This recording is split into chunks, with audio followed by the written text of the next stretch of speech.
Hello and welcome to Schnozzcast, episode 144 for Friday, October 8th, 2021. Jesus Christ. There we go. It's coming. Oh, it's coming. Oh, it's coming.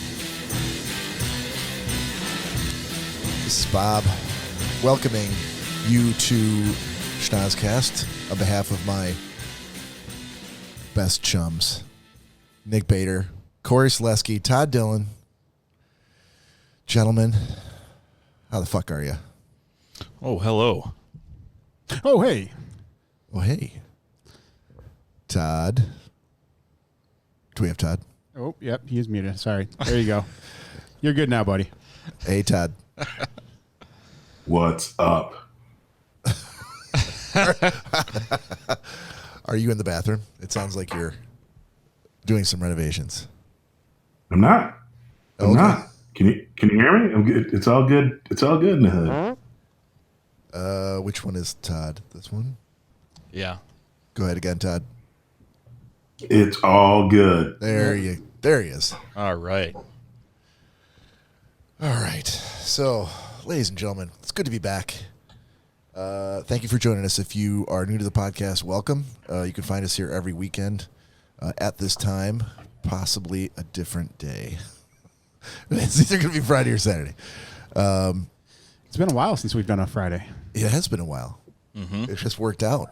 But, we do whatever it takes, Cory. Oh, yes.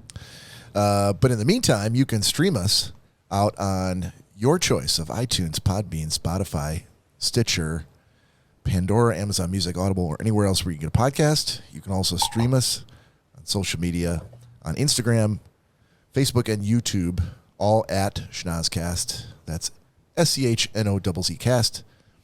You can also email us with your questions or requests for relationship advice from Todd Dillon at schnozzcast@gmail.com, or you can call or text us at any time, day or night. Nick Bader will answer at 618-SHOCKER. The shocker line. Nick Bader will answer you. Doesn't matter what time. Could be 4 in the morning. Immediately. It could be 6 a.m. India Standard Time. We here at the Schnozzcast have a one-ring guarantee. Oh, yeah. Or your pizza's free. That's right. All right. So welcome, everyone, to fucking Sky High Stress podcast. While we are 1 week into our sober October, Well, Cory's quit chewing. I've quit drinking, smoking, eating sugar, and eating at normal times. if you couldn't already tell by the irritability in his voice. Yeah. I've already offered for him to sit over by you. And Fuck you. He said no. But just so you're aware. No, that would be horrible. We'd end up stabbing each other by the time it was over.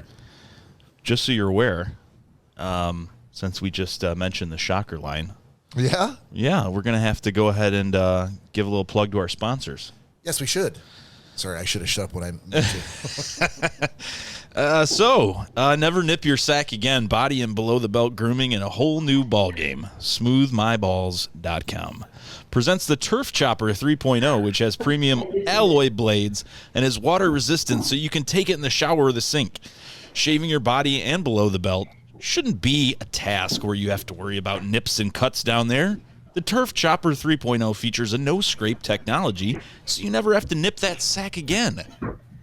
Use the promo code Schnozzcast for 15%, actually now 20% off your purchase. If links aren't your thing, then go to smoothmyballs.com/Schnozzcast. Smoothmyballs.com, the perfect gear to upgrade your grooming routine and help you grab life by the balls. Smooth my balls. Oh, yeah. I feel smoother just having heard that. Yeah. Oh, man, where did I even start? No booze. Water in my Yeti. Fuck. I noticed he's like, Cory stopped chewing. I stopped doing, everything in my life. And moving on. That's worth doing. You didn't quit smoking. Nick hasn't stopped doing anything. What's that, Todd? You didn't quit vaping. No, dude. What else is left? This is it. Water and vaping. Masturbation, but I don't think Nick would appreciate that. And right to now. be fair, during the day, Oh, Jesus, here it comes. To be fair. To be fair. To be fair. To be fair, during the day, I'm not like vaping constantly. I've gone through so much fucking gum that I may have to go see the dentist before the end of October. Is it nicotine gum? No. You decided to start chewing Bubblicious? Like, yeah. Hey, Jack, what's going on? You understand smoking is all about like the oral fixation. Yeah, it's also about the nicotine. Well, yeah, but Why don't you if just you can't have the nicotine, then you gotta then gum is next best thing. You can have the nicotine. I don't know. The point is not to do that. But your nicotine's in your vape. So at a podcast, how am I going to make it through to our podcast With some gum. Yeah, so chewing gum in a microphone goes over real well. So the pros do it. The pros do it. You should pull a Cory and just take up heroin while you're on this hiatus, right? Just pick another vice. You should never pull a Cory. They get scared very easily. They spook. Bitch, I got nothing to say to you. You did not support me during this entire endeavor, and you said you were going to do it. You wanted in, but who's not in now? Todd Dillon, that's who. I am in Monday through Thursday. No, that doesn't count. There was no there. I tried my best to get in on this, and you guys just edged me out. No, we don't want it. I can clip out for next week. I can clip out the 2 different weeks in a row where you're like, I'm in. You're not in. Yeah. No, yeah, I'm in. I did just like you. I submitted my rules of engagement. I'm gonna have sober October, except for October 1st, 2nd, 3rd, and then the 17th. It's better than doing nothing, which is what Todd Dillon's doing. Todd, I think yesterday. I think actually what was said was, I don't want your tarnished, dirty Seattle doubloons. I think that's what he said. Wow. Yeah. What is this, the Space Needle? Take that back. So I'm sitting at my kitchen table this afternoon working, and Cecilia came over because she'd said, "Oh, you'd offer to make like salmon and green beans for us for dinner. I've got some stuff to do. Mind if I come over?" I'm like, "Yeah, it's no problem. Why don't you swing by the market on the way, pick it up, I'll pay you back, and we'll just put it together. It'll take 20 minutes." So we're sitting there at the table working, and I'm not eating, but except for between 3 p.m. and 9 p.m. Oh, wait, there's more. So now this is another thing. Now he's not eating. Now he's also fasting. Yeah, intermittent fasting. Did Cecilia look like a big talking bottle of Jack Daniels? Everything looks like a giant turkey leg or a huge cigarette or a big snifter of. Why is Dad puffing on my hair? Snifter of whiskey. Yeah. So. And she hit the store and FaceTimed me from there asking what kind of salmon to get at like right about 3:00. And I'm like, fuck. So I'm like, I can wait till she gets home. So she got home and you said, kind did you say? What? She got home at 3:30. So Sockeye. That's when, Norwegian. Sockeye. When you're buying salmon from the store, there's like 4 different kinds of salmon. And so if you're buying it for somebody else to eat, and one of the kinds of salmon is $24 a pound, and there's another kind that's $13. Which one do you think you're going to get? I'm not eating the salmon. No, this is for college kids. They don't give a fuck about the difference between $24 and $13 a pound salmon. It's free food from Dad. So started eating like so hungry, and so Jack came downstairs. He was getting ready to walk out the door, and I grabbed a banana. And I was eating a banana, and they both stopped, and I realized that they were staring at me.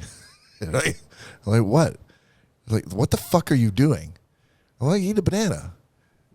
So I had learned a few years ago that the better way to peel bananas from the bottom. Flip it around, peel from the bottom. That way you're not, splitting the banana peel at the top, and, it's just easier.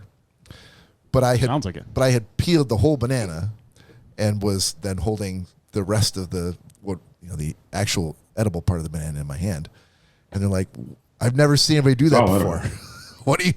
Were you using a knife and fork too? No, there's a built-in wrapper for it. Why would you peel it? And I'm like, well, I guess the wrapper is now gone, and So you're holding it like a dildo? Because watch this, kids. Opens. I'm just Hot dog down a hallway? Yeah. He swallowed that entire banana whole. You heard it splash in the well? yeah. It was amazing. No, kids, that's not how that story ended. Oh, damn it. No, like, is this a problem? So I take it you guys don't eat your bananas in the same way. That's crazy, Todd. What do you think my response is going to be to this? I don't know, something either comical or serious, depending upon what your mood is. Have you realize that you stole and slept on, like a foil cellophane bag of Pop-Tarts? Yeah. Have you ever once, in almost 2 years of doing the podcast in my house, seen bananas hanging on a banana hanger? Oh, you don't eat bananas? Have you ever seen bananas here? I've never looked. You may as well put some beets on the table, too, because that sounds fantastic, and top it all with mustard. I've honestly... Hey, beets are good for you. Oh, God. I've never wanted a And they're banana tasty. at Nick's house. Yes, beets are great for you, Todd. Bananas taste like bananas. Bananas and eggs are disgusting. And Wait a minute. You don't like eggs? eggs, like, I tolerate, but I've never been like, God, I could go for an egg. Never. Wow. Never. Never? And Never had a good egg then. Beets, no. Beets taste like fucking dirt. Well, you never had a good beet. No, I have. Dude, brush them with a little olive oil, put a little salt and pepper, throw it on the grill. You'll change your tune. No, they're disgusting. I'd I'm actually telling like you. to try that. I feel like Todd might have something there. I'm telling you. Cory? No bananas for you either? I mean, I'm like Nick. I won't go just specifically buy them, but Are there any bananas in your house right now? probably, yeah. Danielle loves bananas. So, she loves them. Yeah. Okay, so she buys them all the time, but she's not making you eat bananas. So No. you go like all week long and you never touch any of those bananas. Not another one. Yeah, I can easily. I don't go eat. into everything. I don't mind them, but I don't eat them though because they're a full day worth of carbs. They're like a zillion carbs. Oh, my, don't say that to I Bob. know. Don't. I know. It was amazing. But the only thing I had in the house, if I was feeling like a sugar fix, was bananas and apples. That's it. So it was Hey, who can see me? Mary just handed me a banana. We must have somebody listening. Max wants bananas. Dog wants bananas. I'm on the air. Get out of here. I'm doing my job. Go on, get. Get. You I get feel the like from money? what I've heard, Todd, I feel like she probably thinks she's making it better just by showing up in the room and talking. It feels like it. Todd, It get feels like it. Todd, get the squirt bottle. Tell her to get off the couch. I was going to say, clearly the on-air sound outside of Todd's studio is not working. I need Mary to leave because they're wrecking the. Thanks, Cory. That was Todd. Oh, Todd did it? Yeah. I was thinking about doing it, but I'm like, Yeah. I don't know if. I wanted to see where it was going for a second. Oh, it looks like we lost you. There's a coyote in the yard. Yeah, that's what it sounded like. All right, so that's enough of that bullshit. Enjoy your banana. Oh, I did. All right, so let's. Did you ever find a booze news? Yeah. Well, let's do that. Okay. And now it's time for booze news. Surprise, surprise. Eminem serves fans at food window of Mom's Spaghetti Restaurant at Pop-Up in Detroit. Eminem at the opening of his Mom's Spaghetti Restaurant in Detroit. Detroit, Michigan talks about, a man talks about his first trip to Detroit that he'll never forget. An Eminem fan from New York came to the Motor City specifically for the rapper's Mom's Spaghetti pop-up restaurant, opening only to be one of the few actually to meet in real life Slim Shady. Brendan Linden, who was from the Bronx, was one of the first people in line, which stretched for blocks along Woodward Avenue. Much to his surprise, Eminem showed up before the doors opened and handed out spaghetti to the first 10 people. I came here in hopes of meeting him, and I didn't think that he was going to be here. And excited Linden told them live. He shook my hand, and I told him what he means to my life and how much his music has impacted me. He told me thank you so much and gave me some food. The walk-up window opened on Wednesday, September 29th at 5 p.m. It's located inside the newly opened Union Assembly Restaurant at 2131 Woodward Avenue, which is between the Fox Theater and the Fillmore. Linden wasn't the only one still in shock when he got there before the eatery opened. Joel and Aaron Ferrara of Allen Park and Detroit also met the rapper and say it was one of the coolest moments of their lives. They told us that they wanted 10 people, so we went around the corner and Eminem was giving out spaghetti. Aaron Ferrara said, with a huge smile on her face. When I went up there, I was crying, and he said, "It's okay. It's just spaghetti." I don't know why. I feel like he should be like, "I don't know. It's just spaghetti." Yeah. He's from the Bronx, too. Did he call him Stan? But this Did he call him Stan? But this was Eminem, so that's my Eminem apparently. It's okay. It's just spaghetti. I told him, and I had waited my whole life to meet you, and he gave me a big hug and signed my spaghetti container. Nothing else to get an autograph on? Yeah. Yeah. Seeing her get all emotional made me want to cry just for her. Joel Farrar had added. I had him sign my bag and told him, "Thank you, that's my cousin, and all she ever wanted to do was meet you." It was 10 or 15-second conversation, but it was great. Mom's Spaghetti is a walk-up restaurant serving 3 things. Mom's Spaghetti for $9, Mom's Spaghetti with meatballs for $12, and Spaghetti, a spaghetti sandwich, S''Getty sandwich for $11. Okay, that's... along with water and a pop. When you said spaghetti, I lost interest in this entire story. For a small additional charge, you can also get vegan meatballs.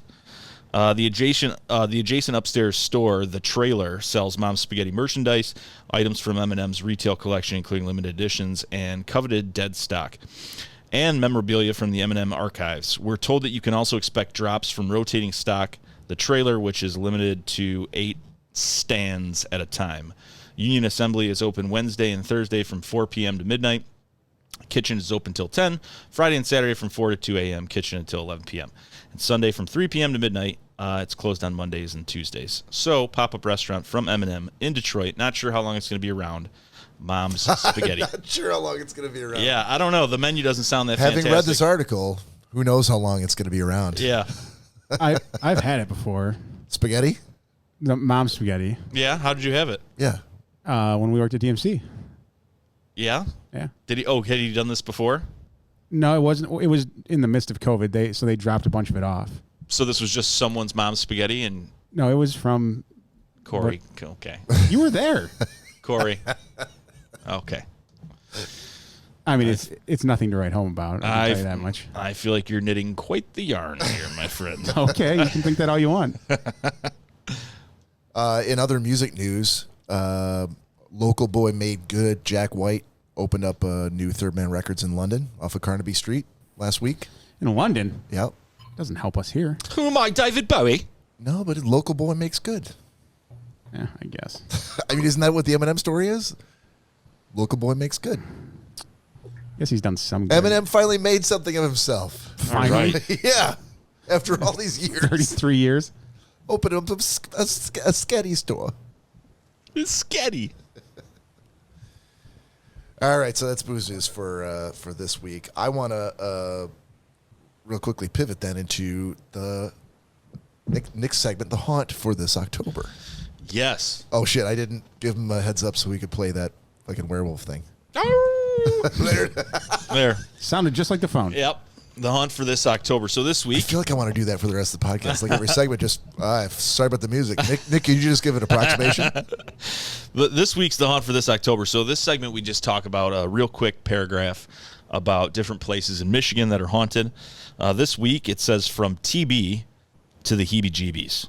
Howell's San, in quotes, as it was nicknamed, was Michigan's first tuberculosis sanitarium built on the highest point in southeast Michigan.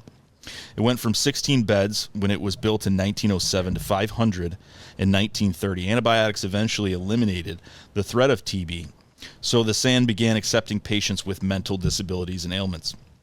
It closed in 1982, and many of the buildings and graveyards were demolished and replaced by upscale subdivisions. Oh, that's where I want my upscale subdivision. Of course, what is believed to be where these former patients once lived, well, still remain, is there. Area residents have reported seeing spirits in hospital gowns wandering the streets. One even has a rope around his neck. There have been many reports of paranormal activity in these houses in the surrounding areas where they were built on top of this area. Although very dangerous, there are also tunnels that remain in the ruins of the SAN, which ghost hunters to this day and others continue to explore. And that's in Howell, Michigan. Ooh. Yeah, that's a safe spot to go. Yeah. I can't believe they do stuff like, I mean, you know how sanitariums have like the unnamed grave sites and all that other stuff. Like, it still should be sacred. I mean, I understand if someone wants to buy, then relocate them somewhere. You know, building a community on top of it, that's kind of messed up. Yep. Isn't that the entire plot of the movie Poltergeist? Yes. And Basically. Poltergeist 2? Well, I mean, come on now. Yeah, of course. I believe the law states that after 75 years, basically, if there is no Living family or something? living family member alive still, To, then like, rebut it or whatever? the state can take Dispute it? possession of your gravesite and do what they want with it. Oh, that's wonderful. I mean, at 75 years, that's pretty good. Pretty good Okay. stretch. I mean, that... I mean, yeah, we've got hundreds of year old grave sites with our names still on it that we paid for. So I can't imagine, but it's probably something to do with like people that are buried by the state. I can't imagine that's just any graveyard. That's any graveyard. Oh, come on! Dude, I swear, we can look it up. I don't buy it. But, Dude, if our family paid for, you know, an $8,000 stone and 8 plots, but it doesn't 200 years ago, and we're all still alive. But so you're saying that we have to be dead? Like all the family has For to 75 years. Okay. No, you don't have to be missing a family member for 75 years. The plot just has to be there for 75 years, and then if there's no surviving family left, then the state can take control of that plot. Okay, so you think a graveyard that has, let's say, 750 graves, yeah, there's probably a chance that there are still descendants. Yeah, and I think what that's more for is like the little, basically family cemeteries that people would put outside of a farm, and everyone from that family now is gone, or no one correlates to that family anymore, basically. So if you go to that land and you can buy all around it except for that one little acre, maybe. Isn't that like a part of eminent domain? I mean, I guess it would fall into the same thing. Yeah. So what's this segment called? Graveyard News? What the fuck is this segment called? Exactly. I just got confused for a second. Called How to Dig Up Graves. Yes. That's outstanding. Next week. Hey, Todd Dillon, you got a little bit of sports for us? Oh, hell yeah. Oh, well, here you go. How many kickers missed shit this Hold weekend? on, it hasn't started yet. Whoa. Hold on. Whoa, dude. You see him heading God. in that direction. The 20. He's going for 40. And it's 90 seconds forward. 90 Second Sports is brought to you by smoothmyballs.com. Todd Dillon, your 90 Second Sports Stir starts now. Hey, did you flip the hourglass over? Yeah. Come on. Anyway, there is a ton to talk about in sports this past weekend. And I thought I was going to be ranting about kickers again and again and again, but their history was made. Our boy, William Darrell Wallace, officially known as Wallace, won himself a race in NASCAR, won Talladega. Bubba Wallace, the first African-American, the second African-American to win a major race, and the only African-American race in all 3 major NASCAR circuits. Bubba Wallace did everyone proud, did America proud, by again persevering in a sport that doesn't find many people that look like him, and actually won at Talladega. It was a little bit weird because it feels like he didn't win in the normal sense, and it got rained out, and so like he was in the lead when the race got canceled. So I don't know. I feel like that's a little bit of a affirmative action, but hey, Bubba got himself a win. I was super proud. But again, I'm a closet NASCAR fan because you can bet on it. But Talladega, Bubba and that's Wallace. 90 Second Sports. From all your showboating at the beginning, you lost some time. So I didn't see it flip the hourglass over. yeah, there's a 7-second delay, but with all that peacocking you did. Go, Bubba. Excellent, sir. Well, hey, gentlemen. Next, I want to do the Schnozzcast mailbag. We get a lot of mail here at the Schnozzcast from a lot of fans over the past couple of years. And Candy Cane, I was like, what primarily Candy. amongst that group. So what better milestone than episode 144 for us to really take a minute to take a look back at some of the best, emails that we've gotten from some of the fans. So what I want to do for you fellas is I thought we'd all kind of take turns reading them. So I'm going to text you. I want to start with Todd because Todd got those dulcet tones. I'm going to text this directly to you, Todd. Yeah, baby. And I'm you ready. can, just for the fans out there, just as kind of a shout out, something to, give a little bit back, recognize the fact we wouldn't be where we are today without all of them. Yeah. So, all right, I'm texting. Dude, I was homeless before this all began. That's true. You have your waterfall to thank the fans for. All right, story 1. I listened to the podcast the day it came out, completely blown away. Changed my life forever. Yeah, also, my Schnozzcast sticker just finally fell apart. Heartbroken. Thanks, guys, for your masterpiece. All right, thanks, Todd. And that was from who? It doesn't say. I'm going to keep those names Oh, kind of anonymous. on the download. Yeah, Gotcha. you know who you Yeah. are. It was probably Eminem. It could have been Eminem in his sketty emails. All right, Cory, I just texted you another one if you want to take the next one. This is a long one. Yeah. Thank you. Yeah. So the second email was, I shit my pants. Nice. I mean, that's what you really want to hear, I think. I think that was just me emailing the wrong email address. I think that really says it all. I think it's from Joe. It might be from Joe. But I'll never tell. It leaves me asking questions. Did you have a bad piece of cheap salmon? Well, look, we'd be more than happy to have this cheap salmon. Well, clearly they never watched the SNL commercial, Oops, I Crapped My Pants. The adult diapers. All right, Nick, I just texted you one, too, if you want to take the next one. Oh, wonderful. He's sitting right next to you. Yeah, he is. Yeah. Number 3 email. Dear Schnozzcast, the first time I heard the podcast was at the time when I was being fucked gently, and honestly, it was such a poignant moment that I had to look up the Schnozzcast the next day, and I was hooked. This is actually, I remember this one. Yeah? Yeah, it wasn't so eloquently said, but I do remember this email.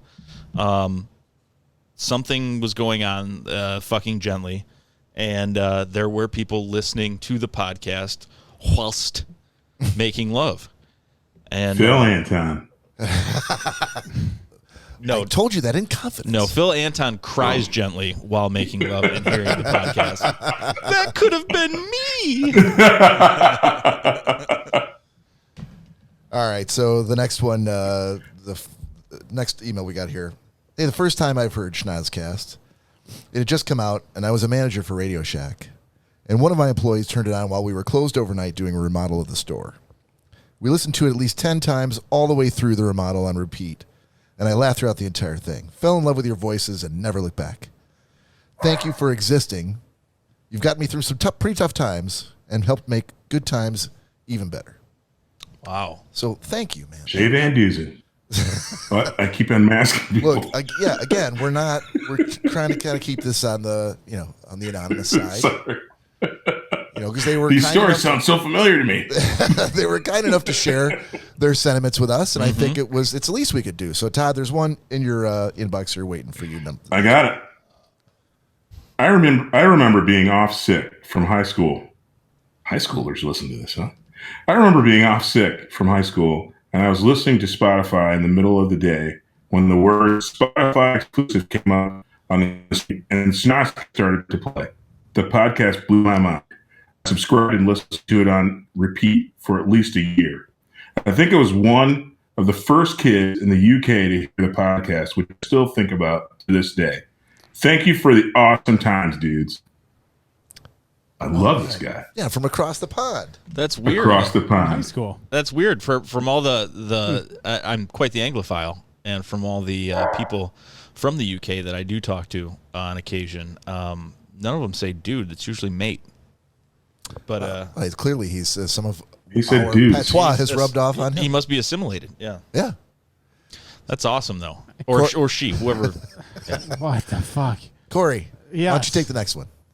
Oh, well, I was a kid, and my older brother was in high school. He had a Pontiac Firebird, and I'd always bug him to hang out with me and let me tag along when he drove somewhere. He showed me Schnozzcast for the first time because he thought it'd make me laugh, and I loved it. From then on, we'd blast the Schnozzcast when we were in his car, and I'd sing and headbang and laugh hysterically. I can honestly say some of my happiest memories are of being in the passenger seat while my brother and I...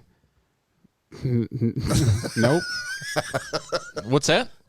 Both did our impression of a certain someone yelling, "To be fair," and so many other quotes like total idiots. Thank you guys for that. I'll never forget it, and I still love the Schnozzcast. All right. That's awesome. I wonder who that person was that they declined to name. I don't know. It's kind of weird. They could have just put their name in there, but Yeah. No, we're declining to name them. No, not them. The I'm person we're naming talking them. on the show. from the Schnozzcast. that clearly, they- Oh, they don't know all of our names that well. So hopefully that'll change. Nick, TT. one more for you. So one more email comes in from Mobile, Alabama, it looks like. So it says, my friends and I drove over 4 hours from Minneapolis to Madison, Wisconsin. We were from Mobile, Alabama. We didn't even spend a night in Madison, so mostly I remember all the driving, but I do remember my face being rocked off, Nick yelling, "I love hot dogs," and it being worth every minute we spent on the road. Thank you, Schnozzcast. Wow.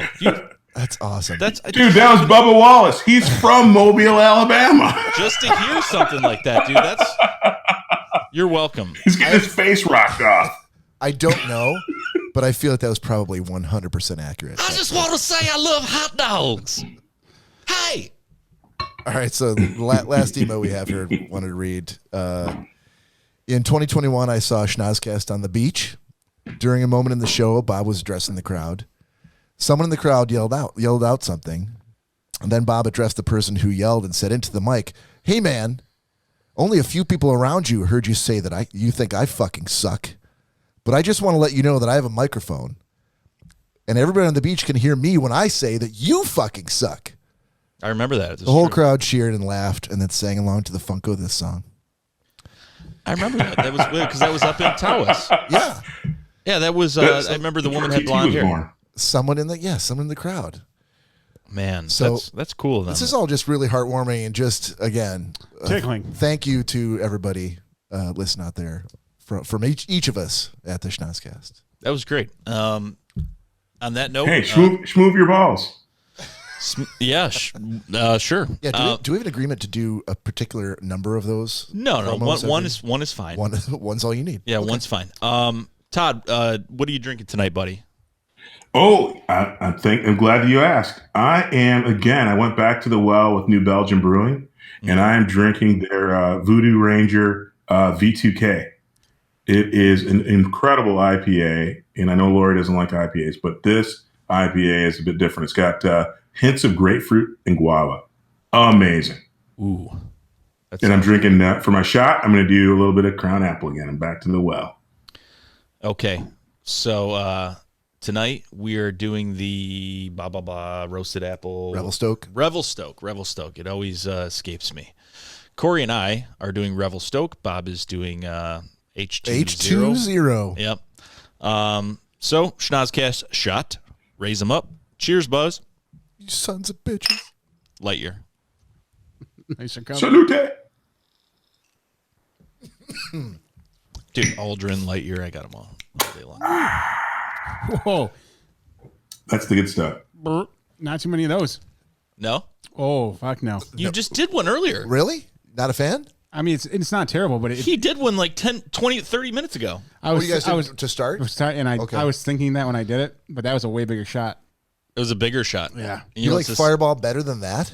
you know I what's mean, this- I'm not accustomed to this. Yeah, And this does- is the same size vessel. The good thing is this has more booze, so you don't have to do as many. Well, there you Well, go. Yeah, that's what I'm saying.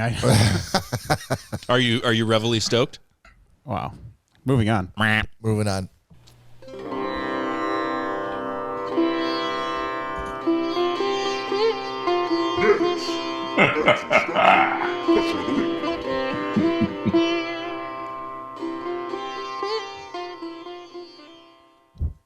So this week's Nick's existential question, as you guys know, we don't normally do this every single week, but sometimes when we do, it's fantastic, and clearly the emails show. So this question of the week kind of reflects back on Impractical Jokers, and that's kind of why I liked it and picked this one. If you've never watched the show, go check it out on True TV, Impractical Jokers. It's a great show. Everyone from the Schnozzcast loves it, excluding Todd, but he was a late addition. So this question of the week is, if you could put a new tattoo on someone you know, what tattoo would you pick? Where would you put it? And who would you pick? So I'm going to say it again because there's going to be a follow-up question. Clarifying question. I sense that there's going to be a clarifying question regardless. So if you could put a new tattoo on someone you already know, who would you pick? What would it be? And what location on them would you put it? Clarifying question. Son of a bitch. Yes, Todd. Does it only? It can only be one person. It's one person. Yeah, it's not like an army of people. Wow, I did not anticipate the problem with that question being the fact that you could only do it to one person. I didn't know that was where the problem was going to come in. Yeah, this isn't like the Holocaust. We're not doing millions of people with fucking tattoos on their arms. I'm going to say that's a bad analogy, sir. There's probably plenty of other mass gatherings we could have used. Yeah, too soon. Yeah. Mass gatherings where people tattoo each other. Yeah, like Occupy Wall Street. Millions of people. Rather than the Holocaust, perhaps. No, I'm sticking to my answer. Are you? Okay. Yeah. Dying on that hill. So does this have to be, is this the serious thing? Do I have to answer seriously? Well, okay, so to echo the sentiment of Impractical Jokers, they, if you haven't seen the show, they basically give each other challenges out in public and see who can embarrass each other the most. They tell each other through earbuds to do certain things in public, and if they do it, they pass. If they don't, they lose. And after 4 or 5 different challenges, the 4 guys, whoever has the most thumbs down, has to be punished, and the other 3 remaining think of something that would be absolutely horrible for this guy, and they have no choice and absolutely have to do it. One of the times, actually several times, the guys that lost, the remaining challengers, jokers, came up with a tattoo that because they lost, they had to get on their body. Now, some people might say, well, you could just not do it. Well, they all came to an agreement, the 4 of them, they've been friends since high school, that if one of the members refuses a punishment, not the actual challenges, those can be refused, but if you refuse a punishment, you're off the show. Yeah. So those are the stakes. So in that, they came up with a couple times where they've tattooed each other. They've taken someone as a punishment to a tattoo parlor, and they picked a tattoo, and the person had no clue what it was. So that being said, it can be a joke. It can be serious, however you want to interpret it. Okay. Yeah. All right. Now, there's so many things to choose from. I know. And so many people. I was just editing the podcast from last week recently. I've been doing a lot of that this week, trying to get caught up. Todd, can you do me a favor and tell the quick story? Because I feel like it was touched on last weekend, but you didn't really go into big detail about it. Can you tell the story about the injury that you caused during a practice while we were at Alma? How did we get from tattooing people to I'm going to bring it full circle. I just need you to lay the foundation. So if you could tell the story. And when Todd went down, the back of his jersey lifted up, and I saw the butterfly on the nape of his back. If you could just tell the story, man, then I'll finish it up with my pick for the question. Got it. So it feels a little self-serving. So I feel bad that you're having me tell this story. No, but it totally is. Truly, again, I love football, played football, and probably the best hit, and this is where I was going after Cory a bit, the best hit that I've ever experienced or been a part of was actually during a practice where we were blocking a blitzing defensive end, and Randy Kiker on our college football team was blitzing, and I had the assignment to pick him up in the backfield, and I got the perfect like 3-step start. And Randy, because he liked to have he had a mask on that had extra. It looked very much like a quarterback's mask, a little bit deeper in the bottom, but so he didn't have any bars in the front, so it wasn't like a trap.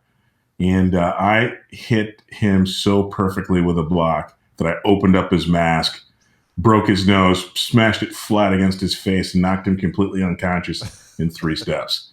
It was one of the most amazing feelings ever, because right when it happened, I'm like, that was awesome. I didn't know that he was unconscious and his nose had been mashed to mush on his face. But that's the story.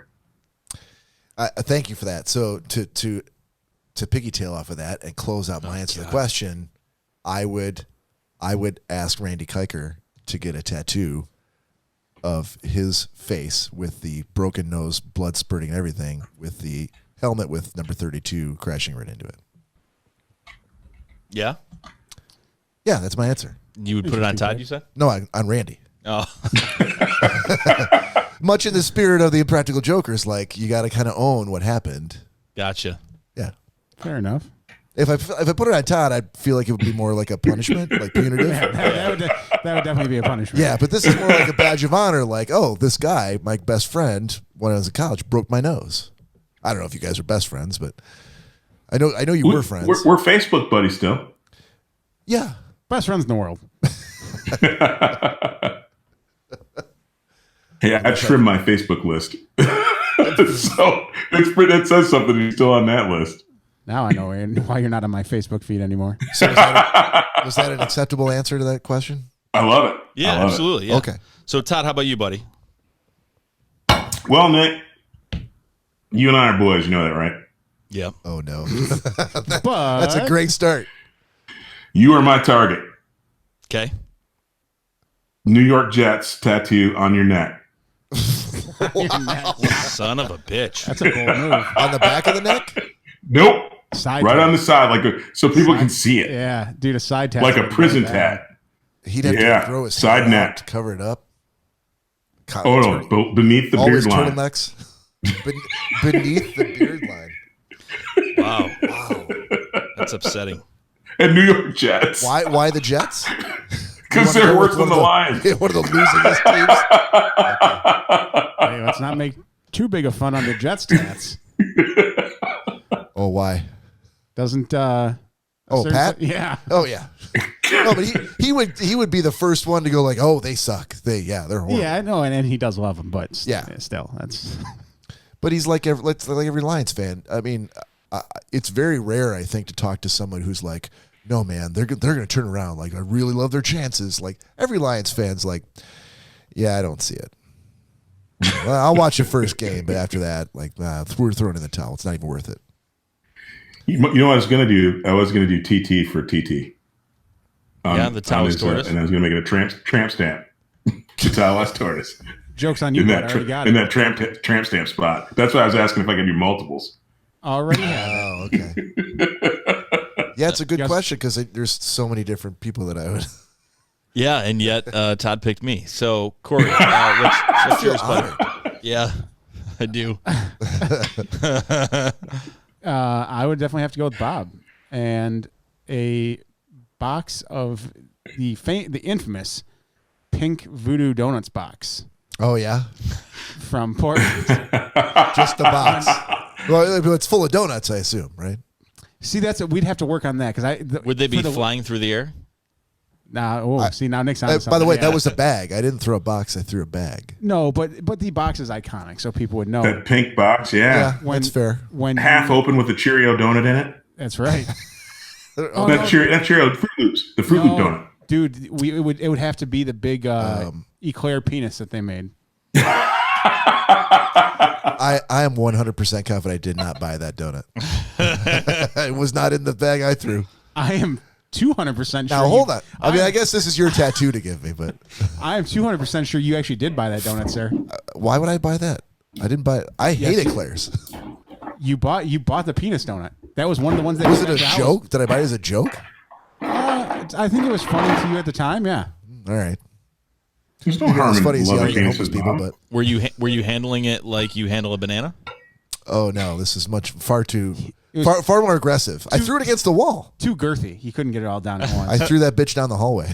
Yeah, that was one of the donuts in that bag. Was the penis donut? Man, Wow. missed opportunities. But right on your ass cheek. On my ass cheek? Yep. That's fine. I could do that. I feel like that wouldn't be too painful. Oh, you'd be all right. You got enough fat there. Oh yeah. So for mine it would Fat ass. Yeah. for mine it would be Cory. We gotta come full circle here. It would be the back of his right calf, and it would be a very whimsical but glorious windswept photo of Jeffrey Lebowski in a robe drinking some half and half. That's what it would be. Let's go get that right now. Of the dude, Of the dude. or of Cory. Jeffrey Lebowski, the dude. So okay, so it's a picture of Jeff Bridges, basically. You're Yes. paying. Yes. Okay. And these people have to pay for it, right? Sure. I don't know I if have to pay that was stated, but Let's make that part of it. I'll pay for next tattoo. We're cutting the podcast short. We're gonna go find the nearest tattoo parlor, and we're gonna get this shit done. yeah. Somebody give me their Venmo address so I can get Nick his Jets tattoo. Yes. Hey Todd, as soon as Nick paid, I just knocked his ass out, and they put the tattoo on. As soon as Todd sends the money, I'll definitely immediately go and get that. Can you indulge me in a little bit of a distraction? That question actually it reminds me of one of my favorite trips to Europe. I actually flew to Ireland years ago, and exhausted. I'd flown to Ireland by way of India, and so I'd been in the air for quite a while.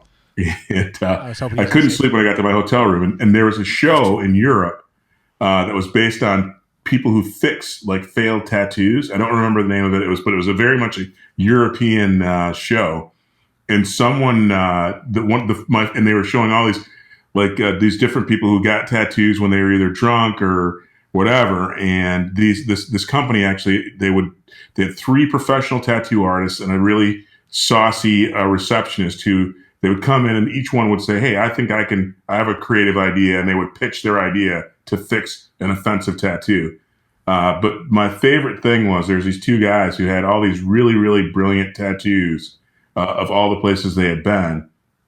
And these 2 brothers, they both would get a tattoo every place they visited. So they had really, really ornate tattoos from like New York City, from Paris, the Eiffel Tower, like really ornate, big tattoos. And these guys are spending like real coin. But they went to Thailand, and one of the brothers got so drunk they drank some kind of mixture that's very special to Thailand. And I guess the guy passed out drunk for like 3 days. And while he was passed out, his brother got him a tattoo of the nation of Thailand, the map with with Bangkok at the center around his asshole. Nice. So they tattooed the inside of his ass cheeks and with Bangkok being his asshole. And literally they're like, I didn't even think it was legal to tattoo anyone there. Sorry, we did talk about this. Was the company called Rethink Your Ink? It was called I stayed up, dude. I had flown for like 18 hours that day, and I had like a 9 a.m. meeting, and I stayed up until 7:25 until I had to jump in the shower watching this show. Just all the tattoo fails that people had done. Amazing, but sorry to digress. But maybe it was re-ink your stink.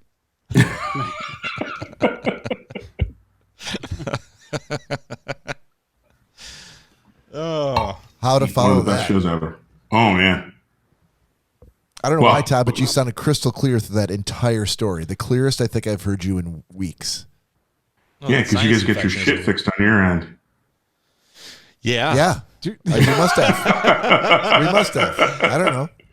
It's all those. I've been gone. It's all those baritone sound waves coming over the mountains. Cleared out the pipes. Yeah. Jesus. Anyways. All right. You guys want to do a little lightning round before we take a break? Yep. Hell yeah. Definitely. All right. So, leaving off, I think I got everyone that you asked last week. Cool. So, Todd, bread, Yes, sir. Bread, pasta, rice, or potatoes? Ooh. That lightning round, Todd. That means quick. Potatoes. Jesus Christ. Corey, Potatoes. Nick, Bread. I got a bread. I would love a piece of bread right now. I love rice and bread. I'm sure any food would be good right now. No. If you put a bowl of rice in front of me, like, all right, I guess. Yeah. So just Now, so you, what if I put some sweet and sour chicken in there? Right? just, Oh, now we're talking. just so you know, I could take. It would probably take me about five solid minutes. I've Yeah. got a bread maker to throw about 5 ingredients in there, and fill this house with the most yeasty smelling fresh bread in the whole world. I would immediately leave. I say on the break we do I that. would squeal my ass out of your driveway so fast. Hang on. That's so a bread maker. You could also bring that down here and set it up down here. could I you have not? I have before. Yep. Oh, okay. Yeah, I will let's end this podcast early. Crap lightning round. Let's do that. That's a crap lightning round question. Throw by it the way. away. Why is it a crap question? Because I'm like waffle. I'm vacillating. I'm like, I do like bread as well. And I like rice. But that's the point of lightning round. Like, you have to, Johnny on the spot, come up with it. I did it. Well, there you go. So why are we bitching about it now? Todd, I like pancakes and hand jobs, but if I had to get rid of one, we're definitely getting rid of hand jobs. Todd, a jug of wine, a loaf of bread, and wow. I mean, that's the way you got to go. It's what they've been doing since the dawn of time. I'll tell you what, Todd. So from now on, I'm gonna go to you last. It's Okay. time to digest it, mull it over, think about it, and formulate your Got answer. it. Okay. All right. Perfect. So Corey, best sandwich. Turkey Reuben. Okay. Nick. Oh God, I don't come back around. I got to think. All right. So No, never mind. The whole point is to not. But I don't know. There's too many things. I would say the best sandwich is going to be a New England lobster roll. Ooh, fuck. Todd, I'll give you what my answer was going to be. And you can have my peanut butter and jelly if you want. No. No. Hold on. No. Didn't we do something similar to this at one point in time? I think we did. And It's been a while. And we said that the other people of the podcast had to bring the stuff for that sandwich for the other person, and we never ended up doing that. No. We probably put that at the bottom of the list of things that we said that we were going to do, but never have. Yeah. That list is long. Because I remember I ended up picking the from Sibley Gardens, the steak Sammy the third, and it was like medallion. No, it was our favorite sandwich. Yeah. And whatever you said, you had to bring and share with the group, With everybody. Okay. And you guys picked something stupid like fucking peanut butter and jelly, and then I picked this steak Sammy, which they're like $20 a sandwich, and we're like, all right, so next week we're gonna bring all these and we're each gonna try one, and I'm like, no, we're not. But you actually went out and bought all the shit for your sandwich? No. Oh, okay. Well, then what are you bitching about? You didn't fall through It's either. fine then. We didn't do it. Fuck's sake. I got to go with that Thanksgiving sandwich. The Thanksgiving. Oh my God, from D'Angelo's. D'Angelo's in Yeah. Massachusetts. Todd, you should not Yeah. have waited. Best fucking sandwich I ever had. It's amazing. Not the Thanksgiving sandwich from Friends with the moist maker in between. No. This is a sub with turkey and stuffing and dressing, Cranberry sauce with a container of brown gravy to dip it in, all in a sub. Yeah. I think Unbelievable. I think Badass. the one where Ross went nuts. He said that every Thanksgiving, his mom used to make Thanksgiving leftover sandwiches, and it was stuffing and turkey and a piece of some cranberry, a little bit of cranberry, but a piece of gravy soaked bread in between. That's the moist that he maker? called the moist maker, and one of his colleagues, Not a bad his idea. colleagues found it in the fridge and ate it, and it was the last of the Thanksgiving turkey, and he lost his mind. And who wouldn't? I remember Who that wouldn't? episode. I forgot what the sandwich was, though, but you're absolutely right. It was. It was the Thanksgiving leftover sandwich. And he's like, I'm sorry, did you confuse it with your sandwich that had a moist maker in between? And he goes, well, if you look, there still might be some of it left in the trash. It was a pretty big sandwich. He's like, you threw my sandwich in the trash? So, sorry, Nick, did you say the steak Sammy? No, I ended up saying a New England lobster New roll. lobster roll. All right, Todd. That leaves you, buddy. Yeah, this is a hard one, but I'm gonna. You know what? I'm gonna go last. Todd. I know because there's so many great sandwiches, but I'm gonna say actually the perfect BLT. That was quick enough. Jesus I guess. Christ. Did that took you that long to come up with the BLT? Well, because every sandwich that was named is fabulous. And by the way, my toss up was any real New York deli, corned beef and pastrami, the double whammy. Like Carnegie? Yeah. Yeah. Or Cantor's? Yeah, sure. Yeah. Why didn't you say that? But I said BLT because I do that, dude. If you have a really nice BLT, I'll take that. That would be my one sandwich if I had to have it forever. Right. What is the one with a Z? The deli? Not Zorba's. Zingerman's? Zingerman's. Yeah. In Ann Arbor. Yeah. Bob and I have been there. Yeah. No, I've been there as well. Not Zingerman's, but the place in New York. Oh. I have no idea. I can find out. Yeah. Look it up because it's. While you're looking it up, maybe we can get another question before we take a break. Nick, what is the one thing you own that you should really throw out? One thing I own that I should really throw out. Probably old toys. Okay. Yeah. Todd? I don't. I thought I was going last. My 17th TV. Well, Cory's looking up. Yes. Actually, yes. I have a 21-inch TV in the bonus room that I haven't parted ways with. Is it an old TV? Or it's just like, It is I old, got but too many. No, it's an old TV. It's a 21-inch, but it was one of the very first generation 1080p flat screen LCDs. Oh, yeah. Throw that bitch in the trash. Yeah. No point in keeping that. I hate to. It's 21 inches. Hate to ride on the coattails of that, but we have a huge Sony deep tube TV downstairs. When you remember when the Sony Vios first came out? Yeah. They were flat screened. Yeah. But they still had the huge tube behind them. Yeah. Yeah, I had a couple of those. They weigh 4,000 pounds. Yeah. Yeah. And Danielle's brothers apparently one day came over and dragged it into our basement somehow. And now it's down there. And I've tried to even move it. Mm-hmm. This is not good. This TV's staying with this house. It's gonna be buried in this basement because there's no way we're ever getting it out of there. How her brothers even got it down there, I have no clue.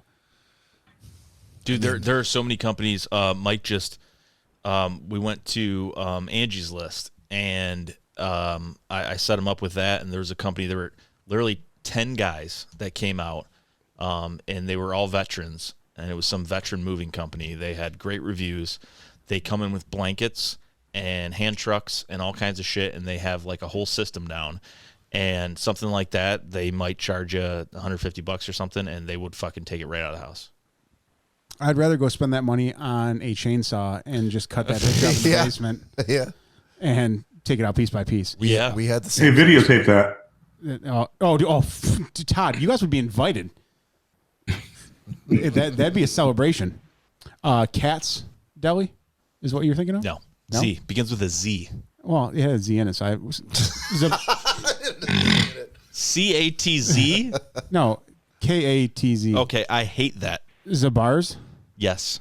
There you go. Yep. Zabars, yeah. Zabars. Yes, Zabars. Yep. Have you been there before? Or you No. just heard about it? I've never been to New York, but I've ordered like as gift. Like this guy got me one of my old captains had got me a job at a new place, and I saw an advertisement for Zabars, and apparently it's a really cool deli in New York.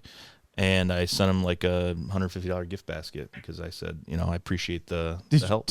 That's funny you mentioned that. Did you send it from Zabars? Because they will send gift baskets. Yes. Oh, okay. Yeah, I went online. They sent it to his house. Yeah, I just pulled up their website. And dude, they got salmon and everything. Yeah, It would have been hilarious if he had gone through that whole thing, but no, just in a regular gift basket. Yeah. It had nothing to do with in my head, Zabar's. that's what I was thinking. I'm like, he just got him a gift basket. You should have got him one from Zabar's. I mean, all the time that you spent looking for that, I'd be like, no, that had nothing to do with it. Fruits and festive nuts. Yeah, I just said a fruit. Fruitcake. It was July. It's a great deal, though. Oh my god. I think I gotta click out of the site. Sorry. you gotta click. Oh, dude. All right. So what's one thing I own that I should really throw out? I think it'd probably be all those goddamn Star Wars toys that are in my basement. No. Excuse me. Yeah. What? Yeah. That's what you would throw out? Yeah, I Bob, don't. hang yeah. on. Hang Yeah. on. Whoa. They're not. Yeah. They're not Okay. worth anything. It's not worth the trouble. You went from losing all those toys when you were a child that Yeah. your mom threw away, Yeah. that were stowed away at one point, and Right. now are no longer. And you've kind of regained a little bit of that collection. I understand they're not the ones from your childhood, but you've regained a little bit of it in your adult years. You would turn around and re-throw that out. No, I should clarify. It would be all the newer stuff, like all the stuff that was like post 1999. Let me pose another question Yeah. to you then. Like Obi-Wan earlobby? That's exactly. So if you're going to throw all the You've newer nailed it. stuff out, Yeah. you don't think that you'd ever want to leave that for your kids? And My kids are 20. that aside, They've already said I don't give a fuck about any of those things. I get it, but I know they don't. But Didn't you and your son like argue over what photo of Dick Van Dyke to put on the wall? it wasn't Dick Van Dyke. Rod Serling. It was Rod Serling. Rod Serling. Yeah. Okay, 6 of Yeah, one, that's half dozen. still an ongoing debate, by the way. So yeah, he cares more about that than. And you know what? It's fine. You'll find this out, Cory. You want certain things for your. Force that upon my kids. You want certain things for your kids, and you hope that like they like the things that you like, that they get excited about the things that excited you. And when they don't, it's a big blow that you have to figure out how to deal with. You know, they and you show it to them, you try to get them interested, and they could give less than a shit about it. So yeah, I would keep all the ones that were like the ones from my childhood that I amassed, like, and I got a shitload of trading cards.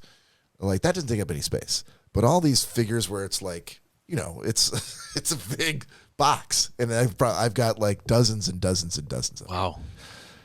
They all need. Maybe you should invite Cory over with his Funkos, and you guys can play. Well, the funny thing is, Cecilia said something about, like, well, you could sell those. buying into you that. put it on eBay. Of course, mine don't have any weapons. This isn't fair. And I'm like, so I started looking up the value. I'm like, I wonder if they are worth. No, they're not. Nothing.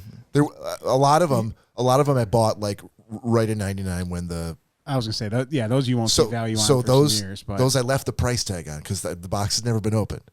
And when you look at eBay, that price, same price on eBay. Yeah, Right. but think about Cory's Princess Di Beanie Baby. That's worth a lot today. I do not have a Princess Di Beanie Cory. Baby. It's okay. Okay, it's a Funko Princess Di. Oh, there you go. But I wish we did. That'd be, dude. We were cleaning out Danielle's parents' old nope, house. there's no Funko this segment. Sorry. It's not Funko. This is Beanie Baby. Sorry. And we came across a Princess Diana one that she knew she had. Yeah. Unfortunately, it wasn't the original. It was a repop of it. From It was years later. it was a stick that was whittled from a neighborhood child. Yeah. I had something I was going to say, and you fucking derailed it with that joke. Did you? Sorry. So I think, Cory, you're the last one because you were looking up stuff. So what's one thing that you? No, it was that big fucking TV down. In the Oh, basement. that was it? Oh yeah. Oh, okay. Oh that yeah. Sorry. All right. You good? Oh, thanks, man. Yep. Yeah, now I know what button to hit for the interlude music. Hey, we're going to take a break for about 15 minutes, but if you are listening to us on streaming services, it's only going to be 30 seconds. So you got time to run, get a drink, and then come right back.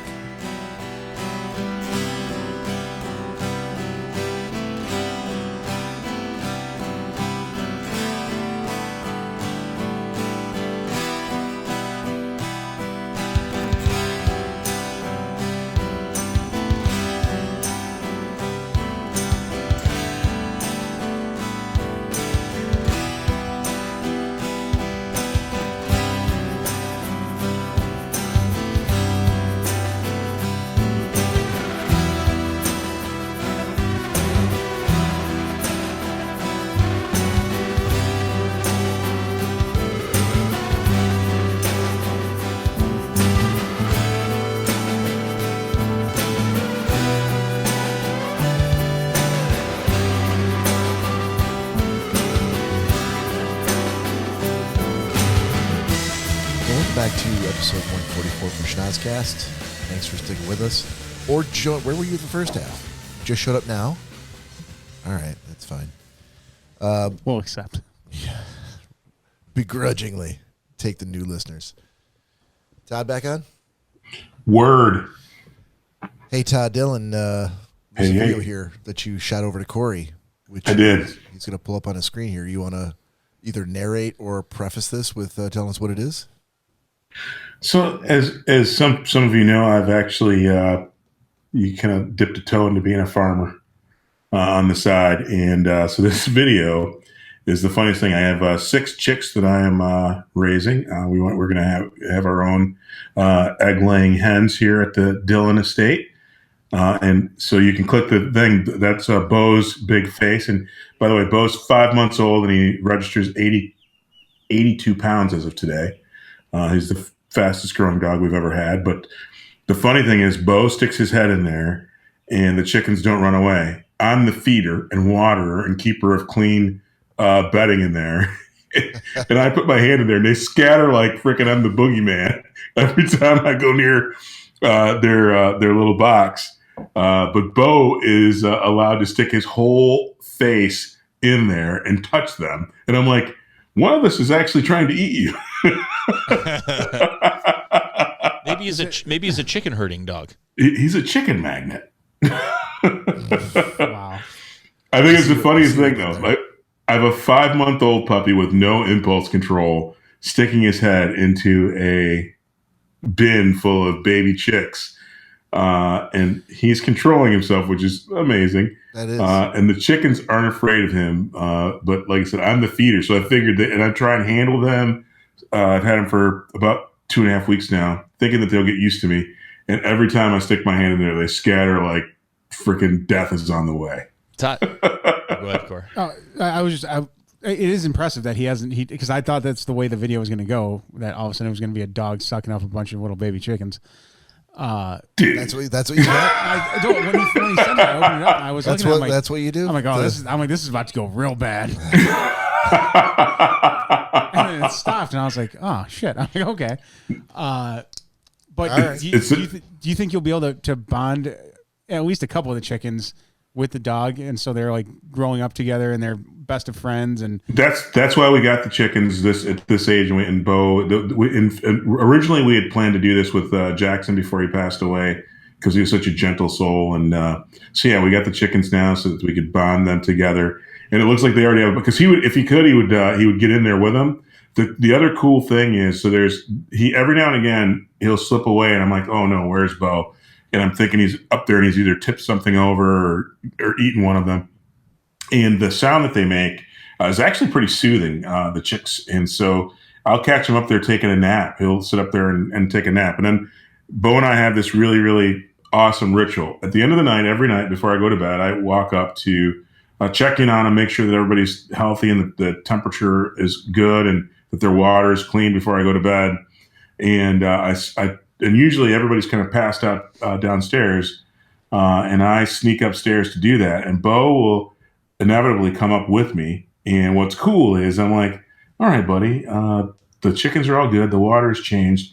And I can sneak through that room and go into my master bedroom. But Bo, and we will both kind of walk away together, and Bo will go back downstairs and sleep downstairs while I go to my bedroom. So it's pretty cool. We got a cool little chicken ritual going.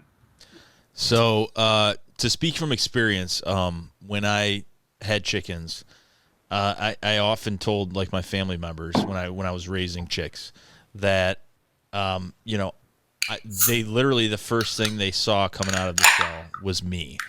I fed them, I changed the bedding, I did everything, and up until they were grown chickens, I would even go into the room, and they would all but almost kill themselves trying to get away. Like, fly into walls. They would fly into each other. Like it was as if like it was the apocalypse. Like the room was on fire, and they were like, "Oh, we got to do something." And I remember screaming at them. I'm like, "You fucking idiots!" that's why they were. For all you know, I'm your mother. Like this is the first thing you saw in this world. I'm taking care of you. I do everything, and you still go batshit fucking crazy. Like when I go even near the cage, I'm like, you fucking idiots. So that's one, and then two. The second, my buddy who had chickens on his farm told me one time. He's like, he's like 6'4", was this gentle giant. He's like, yeah, I lost one of the chicks last night. I'm like, why? Well, I just put a little chicken wire around them, and I came out, and one of them was lying in the cage without a head. I don't like that guy. I go. I just met him, and I don't like him. I go. Yeah, he wasn't a likable person, but I said he had no head. So apparently they would stick their head out of the chicken wire, and a hawk or an owl came down and fucking ripped it off and ate it from being outside. So you may want to have like a prison does.